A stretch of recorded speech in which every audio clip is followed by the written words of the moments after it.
teacher. Take a Cambridge Grammar for I.E.L.T.S, International English as Level Testing System.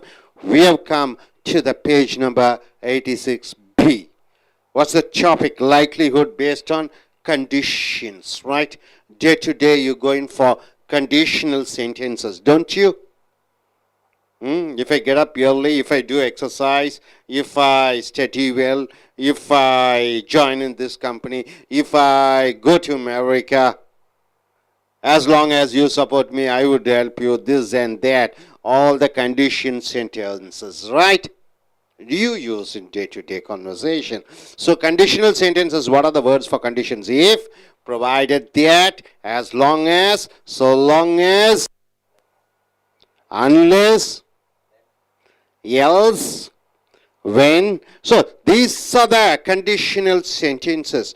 There's zero condition. There's first one condition number one, condition number two, and mixed conditions, right? Mixed condition means what? Present to past, and past to present, and past to future. Mixed condition is something which has not happened. We wish something to happen. Something it should have happened. That's what you wish. So wishes and regrets. Past to present to future. It is called conditional sentences. Right here. Coming here. Grammar focused task. There's an essay. So in this essay, nearly 300 words are there. What is that essay meant about? It is about a beer. You know, beer, red beer, and is about that. Before millions cup, and what is the beer, red beer, and all those things, right, related to beer. Now here, you are just going through the exercise. Look at the following extracts. Extracts means what? Sentences taken from the essay is called extracts. From the passage. Passage means what? One article, one essay, whatever you can say, passage. Extracts means what? Taken from that, the sentences. Complete the sentences below using verbs in brackets. So you have to complete the sentences. Underline dots are there, and the verbs are given in brackets.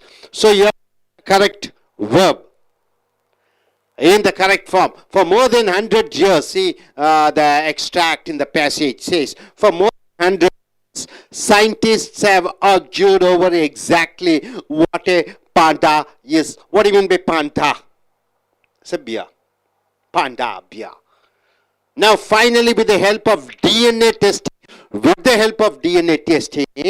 the panda has been admitted to the Ielts beer family. So panda belongs to beer family, right? So this is what the extracts is all about. So answer, if scientists dash have, you have to use the correct form of verb. DNA testing 100 years ago, they dash be able to discover what a panda was.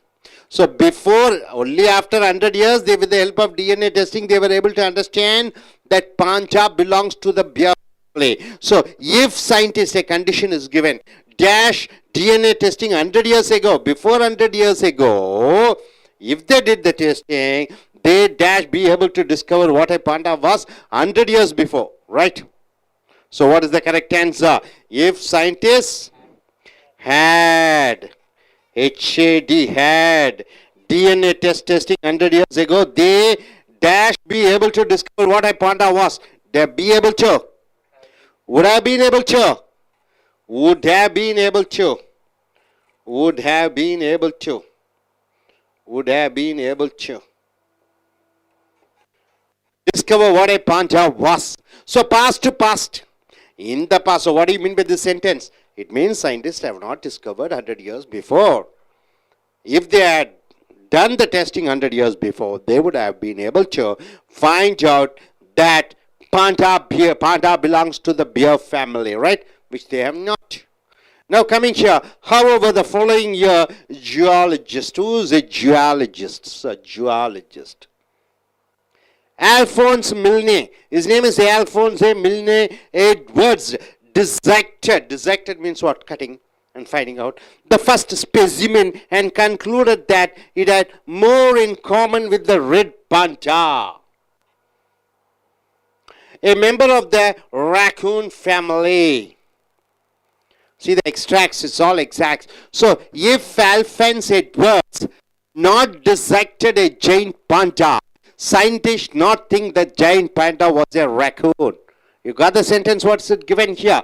However, the following year, geologist Alphonse Milne Edwards is a geologist, dissected. He operated and found out the dead ones. The first specimen he got concluded that it had more in common with the red panda, a member of the raccoon family. So this is what they extract. So what you have to do, if condition is there, Alphonse Edwards not dissected giant panda, scientists not think the giant panda was a raccoon. So what is the first answer, sir? Had not dissected. So had not dissected is the right answer. Dissected. Giant panda. Scientists not think the giant panda was a raccoon. Scientists would not have thought. Would not have thought. Would not have thought the giant panda was a raccoon, right? So the third extract, they had good reason to be confused. The giant panda shares many physical characteristics with the red panda. You got it? Giant panda means what? The big panda. See here, the giant panda has common physical characteristics with the red panda. Both have evolved to feed on bamboo. So giant panda and red panda eat what? Bamboo. Grasping and eating it in the same way with similar teeth. Both red panda and had the same teeth, skulls and four paws. Four paws. You know, paws, what do you mean by that? So from this extract, what's the answer? If the giant panda resemble a red panda, there not be so many arguments among scientists. So what is the answer? If the giant panda did not resemble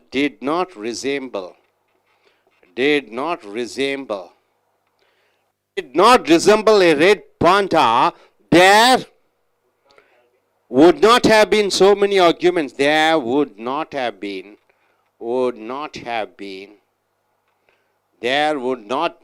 so many arguments among scientists. You got it? Okay, next. In the mid-1980s, the fourth extract, there were several studies involving DNA comparisons between the species. In 1980s, they were checking the DNA, testing on species. The first investigations linked the giant panda with bears. So they are trying to connect giant panda with bears.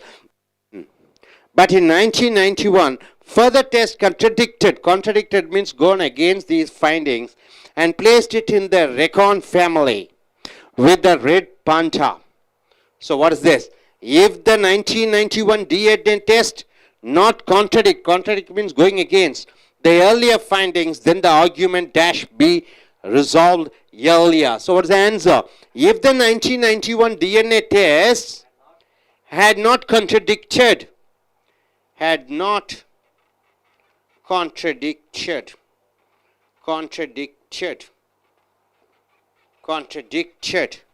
earlier findings, then the arguments would have been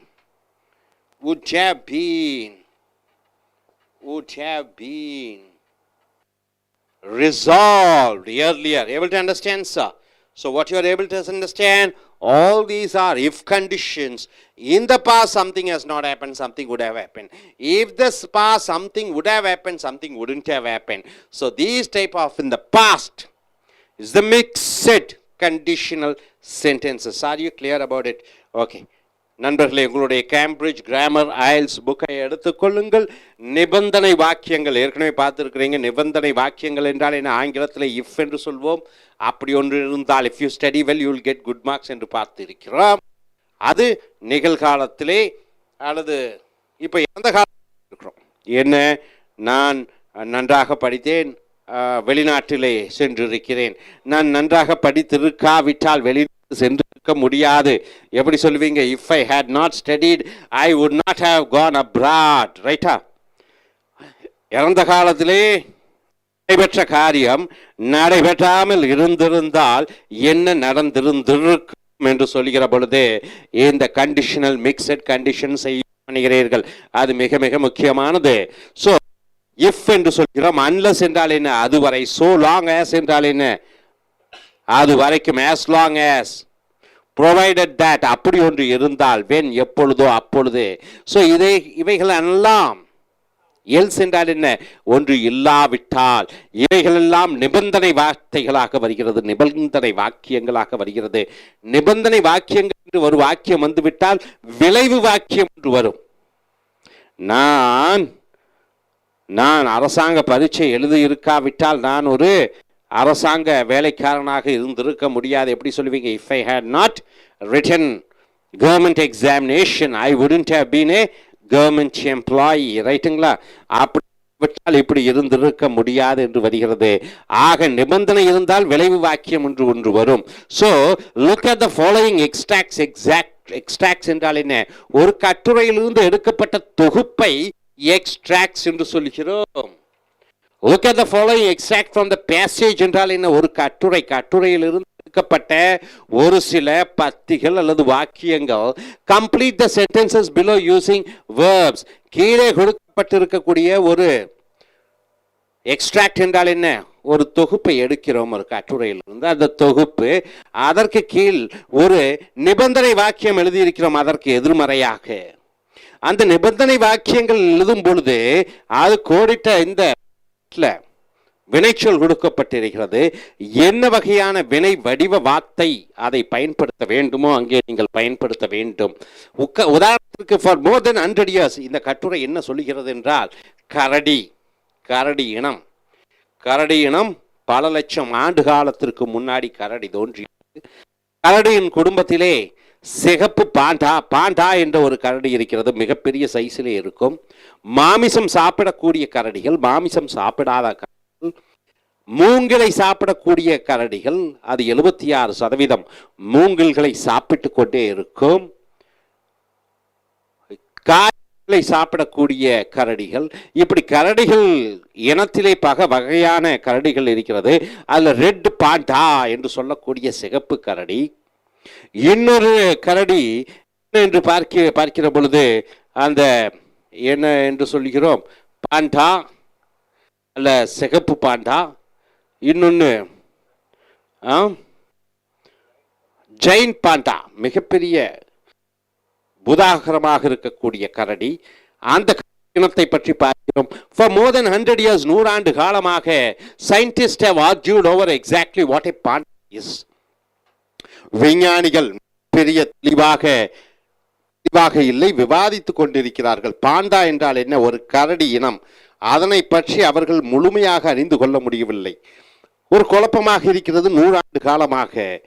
Yes, now finally with the help of DNA testing, in DNA test மூலமாக the panda has been admitted to the Ielts family.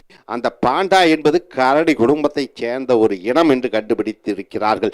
100 ஆண்டு காலமாக குழப்பமாக இருந்தது.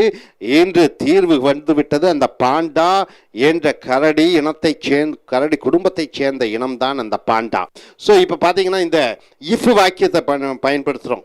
If scientist DNA testing 100 ஆண்டு காலத்திற்கு முன்னாடி இந்த விஞ்ஞானிகள் டிஎன்ஏ டெஸ்ட் எடுத்திருந்தால், அவர்கள் இந்த பாண்டா குடும்பம் எந்த வகையைச் சேர்ந்தது என்று கண்டுபிடித்திருந்திருக்க முடியும். 100 ஆண்டு காலமாக பண்ணவில்லை, இப்பொழுதுதான் கண்டுபிடித்திருக்கிறார்கள் பாண்டா கரடி இனத்தைச் சேர்ந்தது என்று. இஃப் நிபந்தனை வாக்கியம் போட்டுவிட்டோம். 2 அர்த்தம் ஒன்றுதான். 100 ஆண்டு காலத்திற்கு முன்னாடிய விஞ்ஞானிகள் இந்த டிஎன்ஏ டெஸ்ட் பண்ணியிருந்தால் அவர்கள் பாண்டா எந்த குடும்பத்தைச் சேர்ந்த என்று கண்டுபிடித்திருப்பார்கள். ஸோ அங்கே பார்த்தீங்கன்னா if scientist had DNA testing, had என்றால் என்ன? செய்திருந்தால் 100 years ago 100 ஆண்டு காலத்துக்கு முன்னாடி they would have been able to, அவர்களால் கண்டுபிடித்திருந்திருக்க முடியும் what a panda is. So would have been able to, அப்ப ரெண்டும் இது வந்து இல்லாத ஒன்று இரு போல. நூறாண்டு காலமாக ஆராய்ச்சி செய்யவில்லை, நூறாண்டு காலம் கழித்துதான் ஆராய்ச்சி செய்து கண்டுபிடித்தார்கள் பாண்டா கரடி இனத்தை சேர்ந்தது என்று. நூறாண்டு காலத்திற்கு முன்னாடி இந்த ஆராய்ச்சியை செய்திருந்தால், நூறாண்டு காலத்திற்கு முன்னாடியே இந்த பாண்டா கரடி இனத்தை சேர்ந்திருந்திருக்க முடியும் என்று கண்டுபிடித்திருந்திருப்பார்கள் என்று வருகிறது. So would have been able to என்று வர வேண்டும். would have been able to. able to understand? புரிந்ததா? அடுத்ததாக இன்னொரு தொகுப்பு பாருங்க எடுத்திருக்கிறோம். however எப்படி எனினும் the following year அடுத்த ஆண்டு ஜுவாலஜிஸ்ட் என்றால் என்ன, ஜூ என்றால் என்ன, மிருகங்கள், ஜுவாலஜிஸ்ட் என்றால் என்ன, மிருகங்களை பற்றி படிக்கக்கூடிய ஒரு நபர் ஜுவாலஜிஸ்ட், அல்போன்ஸ் மில்லினி எட்வர்ட்ஸ், அவருடைய பெயர் அல்போன்ஸ் மில்லினி எட்வர்ட்ஸ். டிசெக்டட் என்றால் என்ன? நீங்கள் 10th படிக்கும்போது ரெண்டாக வெட்டுவீர்கள், பார்ப்பீர்கள். அதே போன்று டிசெக்ட் என்றால் ரெண்டாக அறுத்து உள்ளுக்குள் இருக்கக்கூடிய பாகங்களை ஆராய்ச்சி பண்ணுவது. ஒரு மிருகத்தினுடைய வயிற்றையோ மனிதனுடைய வயிற்றையோ அறுப்பது டிசெக்ட் என்றால் ரெண்டாக பார்ப்பது. த ஃபர்ஸ்ட் ஸ்பெசிமென் என்றால் என்ன? முதலாவதாக கிடைத்த அந்த கரடியினுடைய அந்த உடம்பை ஆராய்ச்சி செய்த பொழுது கன்க்ளூடட் முடிவுக்கு வந்து that it has more in common with the red panda. Panda என்பது ரெட் பாண்டா என்று சொல்லக்கூடிய சிகப்பு இன கரடியின் இனத்தை சேர்ந்தது என்று கண்டுபிடித்தார். a member of the raccoon family, raccoon இனத்தை சேர்ந்தது என்பதை எட்வர்ட் கண்டுபிடித்தார். ஸோ இங்க பார்த்தீங்கன்னா இஃப் வாக்கியம், நிபந்தனை வாக்கியம். இஃப் அல்போன் எட்வர்ட்ஸ் அவர் மட்டும் அந்த ஸ்பெசிமெனை அறுத்து கூறு போட்டு ஆபரேஷன் செய்து பார்த்திருந்திருக்காவிட்டால், if Alphonse Edwards had not dissected giant panda, அந்த மிகப்பெரிய அந்த பாண்டாவை அறுத்து உள்ளுக்குள்ள இருக்கக்கூடிய அந்த என்ன என்று பார்த்திருந்திருக்காவிட்டால், scientists would not have thought the giant panda was a raccoon. அந்த சயின்டிஸ்ட் விஞ்ஞானிகள் என்ன செய்வார்கள், அவர்கள் இந்த பாண்டா வந்து ரெக்கவுன் குடும்பத்தை சேர்ந்திருக்காது என்பதை முடிவுக்கு வந்திருப்பார்கள். ஆனால் இவர் டிசைட் பண்ணின காரணத்தினாலே அந்த பாண்டா எதை சார்ந்த இனத்தை, ஜெயின் பாண்டா இனத்தை சேர்ந்தது என்று கண்டுபிடித்தார்கள். ரெக்கவுன் குடும்பத்தை சேர்ந்தது என்று கண்டுபிடித்திருக்கிறார்கள். அடுத்ததாக மூன்றாவது, they had good reason to be confused. விஞ்ஞானிகள் குழம்பிவிட்டார்கள். The giant panda shares many physical characters with red panda. அந்த ஜெயிண்ட் பாண்டா என்ற மிகப்பெரிய அந்த கரடி அந்த ரெட் பாண்டா என்று சொல்லக்கூடிய சிகப்பு கரடிக்கு பல விஷயங்களில் ஒத்து போகிறது. both have evolved to feed on bamboo. Bamboo என்றால் என்ன? இந்த ரெட் பாண்டாவும் ஜெயிண்ட் பாண்டாவும் மூங்கிலை சாப்பிட்டு கொண்டிருக்கிறது. Grasping and eating it in the same way, ஒரே மாதிரி தான் சாப்பிட்டு கொண்டிருக்கிறது ரெட் பாண்டாவும் ஜெயிண்ட் பாண்டாவும். வித் சிமிலர் டீத், ஒரே மாதிரி பற்கள், ஒரே மாதிரி தலை அதாவது தலையினுடைய அந்த எலும்பு கூடு. 4 paws என்றால் என்ன? அதனுடைய முழங்கால்கள் எல்லாம் ஒரே போன்று இருக்கிறது. எதுக்கு? ஜெயின் பாண்டாவுக்கும் ரெட் பாண்டாவுக்கும். ஆக இங்க இஃப் கண்டிஷன்ல போடுறோம். Jain Panda not resemble, did not resemble a red Panda. அப்ப ஜெயின் பாண்டா வந்து மிகப்பெரிய அந்த பாண்டா கரடி என்பது ரெட் பாண்டாவுக்கு ஒப்பிட்டு பார்க்கிற போது இல்லாதிருந்தால், there wouldn't have been so many arguments among scientists. விஞ்ஞானிகளிடையே மிகப்பெரிய ஒரு விவாதம் நடைபெற்று இருந்திருக்காது. அப்ப ரெண்டு ரெட் பாண்டாவுக்கும் ஜெயின் பாண்டாவுக்கும் என்ன ஒற்றுமை? அவர்கள் சாப்பிடக்கூடியது, அதனுடைய தலை, அதனுடைய பல், அதனுடைய கை, இவைகள் அனைத்தும் ஒற்றுமையாக இருக்கிற காரணத்தினாலே இவர்களால் விவாதம் செய்ய முடியவில்லை, ஏற்றுக்கொண்டார்கள். அடுத்து 4வது, இந்த mid 1980s 1980களிலே there were several studies involving DNA comparison between the species. 1980லே பல விலங்குகளை எடுத்து அந்த விலங்குகளுடைய டிஎன்ஏவை பரிசோதித்தார்கள். The first investigation linked the giant panda with bears. அந்த முதலாவது ஆராய்ச்சி 1980லே இந்த மிகப்பெரிய ஜெயிண்ட் கரடியை அதை கரடி இனத்துடன் சேர்த்தார்கள். பட் இன் 1991, ஆனால் 1991லே further test, மேலும் ஆராய்ச்சி செய்யும் பொழுது contradicted these findings and placed it in the raccoon family. ஆனால் 1990 ஆராய்ச்சி செய்யும் பொழுது இந்த ஜெயிண்ட் பாண்டா ரக்கூன் குடும்பத்தை சேர்ந்தது. அந்த ரக்கூன் குடும்பத்தில் எது எது வருகிறது? ரெட் பாண்டா வருகிறது. அது கரடி இனத்தை சேர்ந்தது அல்ல. பியருங்கிறது கரடி, ஜெயிண்ட் பாண்டாங்கிறது மிகப்பெரிய கரடி, ரெட் பாண்டாங்கிறது மிகப்பெரிய கரடி. இந்த ரெட் பாண்டாவும் ஜெயிண்ட் பாண்டாவும் எந்த குடும்பத்தை சேர்ந்தது என்று பார்க்கிற பொழுது ரக்கூன் குடும்பத்தை சேர்ந்த ஒரு இனமாக வருகிறது. அது கரடி இனத்தை சேர்ந்தது அல்ல என்று கண்டுபிடித்திருக்கிறார்கள். ஸோ இப்போ இதில் இஃப் கண்டிஷன் போட்டுக்கிறோம். 1991 டிஎன்ஏ டெஸ்ட் இந்த 1991 1980 ஆராய்ச்சி செய்தார்கள், கண்டுபிடித்தார்கள். ரெட் பாண்டா எந்த இனத்தை சேர்ந்தது, ஜெயின் பாண்டா எந்த இனத்தை சேர்ந்தது, கரடி இனத்தை சேர்ந்தது என்று கண்டுபிடித்தார்கள். 1991 அதற்கு எதிர்மறையான விளைவுகளை கொடுத்தது. ரிசல்ட் வந்தது.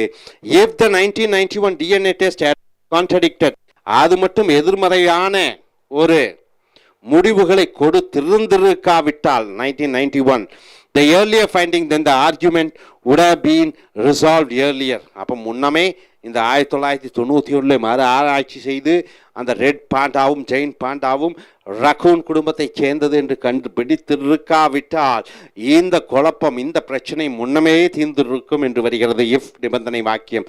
ஸோ நண்பர்களே, இந்த இஃப் நிபந்தனை வாக்கியம் வாக்கிய காலங்களுக்கு வாக்கியங்களிலே உங்களுடைய பேச்சாங்கிலமாக இருக்கட்டும், எழுத்தாங்கிலமாகட்டும், தெளிவாக அந்த காலத்தின்